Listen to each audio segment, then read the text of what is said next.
Mr. Groundhog Wants the Day Off. Written by Stemper, Vojta. Illustrated by Olga Levitskiy. This is a Raventree Press book.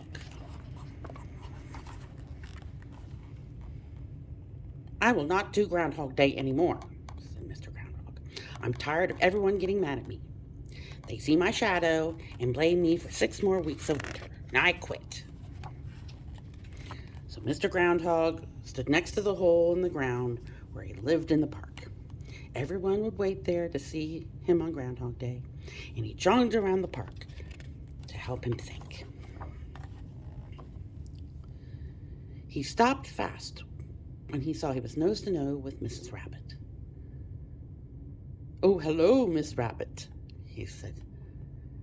Mrs. Rabbit smiled. "Will you do Groundhog Day for me this year?" asked Mr. Groundhog. "I'm sorry, I can't. I'm much too busy getting ready for Easter.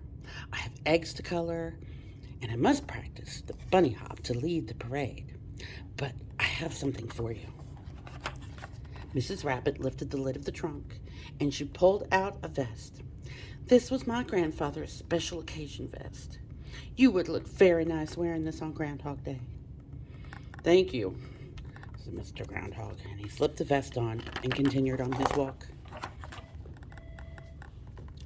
Then he met Mr. Turtle. "Hi, Mr. Turtle. Would you mind doing Groundhog Day for me?" asked Mr. Groundhog.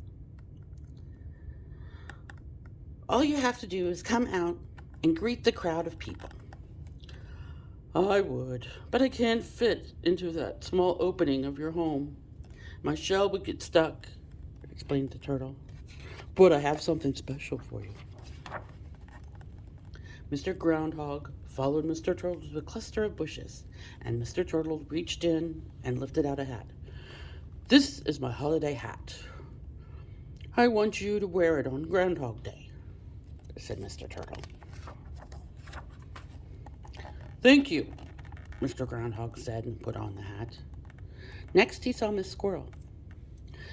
"Mrs. Squirrel, will you do Groundhog Day for me?" I'm really sorry. I would be too afraid to go down there into that dark hole and get into your home. But I have something special for you."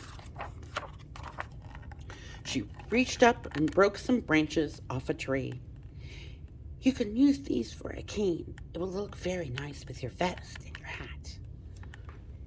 "Thank you," said Mr. Groundhog, and he hooked the branch around his vest. As Mr. Groundhog walked back home, he met Mrs. Raccoon. "Mr. Groundhog, you look very handsome. I have something for you," said Mrs. Raccoon. And she took a piece of ribbon off her head and tied it around Mr. Groundhog's neck. "Thank you," said Mr. Groundhog. And the next morning, sunlight woke the sleeping groundhog, and Mr. Groundhog got up and hurried into his outfit. With all the courage, he reached up and somersaulted out of the hole. He saw his shadow somersault along with him, and then Mr. Groundhog tipped his hat to the crowd, and the shadow tipped its hat too. And the band began to play. Mr. Groundhog reached out his arm and began to dance, and the shadow danced too. Mr. Turtle looked at the ground, and he saw that he had a shadow, and he began to dance, and the shadow danced too, and Mrs. Squirrel joined in, and soon everyone was dancing. "I never knew how much fun a shadow could be," said Mrs. Squirrel. "I'm looking forward to next Groundhog Day." Mr. Groundhog was happy. He smiled at his shadow and said, "Thank you, my friend. I'll see you again next sunny day." The end. Mr. Groundhog Wants the Day Off. Written by Stemper, Vojta, and illustrated by Olga Levitskiy.